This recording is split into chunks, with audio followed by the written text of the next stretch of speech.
لو فاكر ان الدايت حرمان او ان العيش السن حل سحري، فحب اقولك ان انت غلطان. تعالوا النهارده نتكلم في شويه حاجات عن الدايت هتفيدكوا وتعرفوا ان الحل السحري في ان انت تسمع الكلام النهارده من اوله لاخره، وبجد هتستفيد. فتابع الفيديو من الاول للاخر وصدقني هتطلع منه بمعلومه مفيده. اول حاجه، الميزان دايما بيخدعنا، صدقوني الميزان بيخدعنا. فتعالوا النهارده بقى نمشي مع الدايت واحده واحده ونعرف المشكله فين. اولا، مشكلتنا في الدايت ان احنا فاكرين ان العيش السن هو الحل السحري، وان الميزان هو اللي بيحدد لنا الدايت بتاعنا، وان الدايت هو حرمان من الاكل. الكلام ده مش صح. اولا، ناس كتير قوي بتقاطع الدهون، تقول لك انا مش هاخد دهون خالص، وده غلط. لان الدهون دي مفيده جدا لجسمنا. انت عندك الدهون لو انت ما خدتهاش في نظامك الغذائي، فيتامين ايه، فيتامين دي، فيتامين اي، فيتامين كي مش هيستفيدوا من الجسم، لان الفيتامينات دي بتدوب جوه الدهون. فلو انت ما خدتش دهون في الاكل بتاعك، انت مش هتستفيد اي حاجه من الفيتامينات دي. تاني حاجه، مش المكسرات وزيت الزيتون هم اللي هيعملوا لك المشكله. المشكله في المقليات بزيت مهدرج، والمخبوزات اللي انت بتشتريها جاهزه من الشارع. دي المشكله. فبلاش تظلم الافوكاتو معاك. تاني حاجه، احنا اتكلمنا عن اول حاجه. تاني حاجه، السكر المختبئ او the hidden sugar. ودي حاجه فعلا بتبقى مشكله جامده جدا مع الناس اللي فاكره ان هي لازم تقاطع السكريات، وان السكريات موجوده بس في الحلويات والبسكوت والكلام ده كله. الكلام ده مش صح.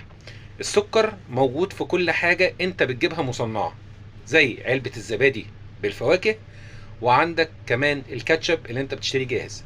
الاتنين دول فيهم سكر اكتر من علبة الجاتوه.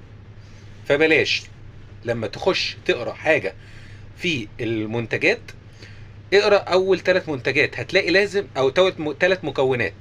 هتلاقي السكر، وهتلاقيه كمان باسامي مختلفة، مش هيكتبوا لك سكر صريح. هتلاقي دايما مكتوب ايه؟ هاي فركتوز كورن سيرب. هتلاقي ده نوع من انواع السكر. فلازم لما تلاقي حاجة زي كده اركنها، بلاش. وهات لك حاجه او اعملها في البيت عندك. واظن احنا اتكلمنا في الحاجات دي قبل كده، وازاي تعملها جوه البيت عندك طبيعيه من غير اي اضافات صناعيه. تالت حاجه، ولو سمحت لو انت وصلت للتالت حاجه دي، انزل اعمل سبسكرايب واعمل لايك للفيديو، واعمل شير للفيديو عشان الناس تستفيد.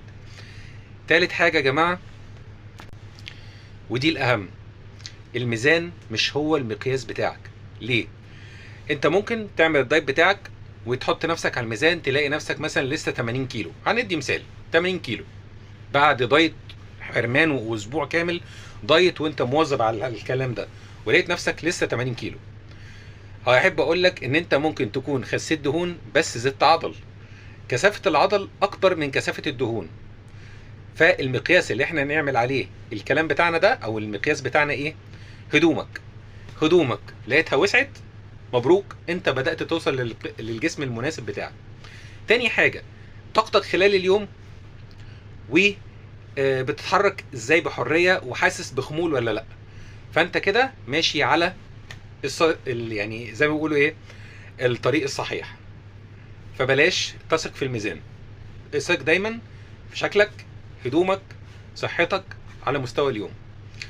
نصيحة للناس بتاعت تقاطع الدهون، لو قطعت الدهون هيحصل لك تساقط في الشعر، وبشرتك هتبطل تنور. اشوفكم على خير دايما، ومتنسوش تدعولي.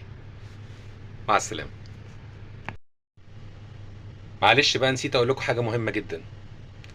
اخر فيديو بتاعنا كده بنحب نقول نصيحة واحدة بس، ودي فعلا اللي انا مؤمن بيها بالنسبة للتغذية. كل من الارض، قلل من المصنع، اشرب مية كتير، جسمك هيشكرك بعدين. خدوا القاعدة دي في دماغكم على طول.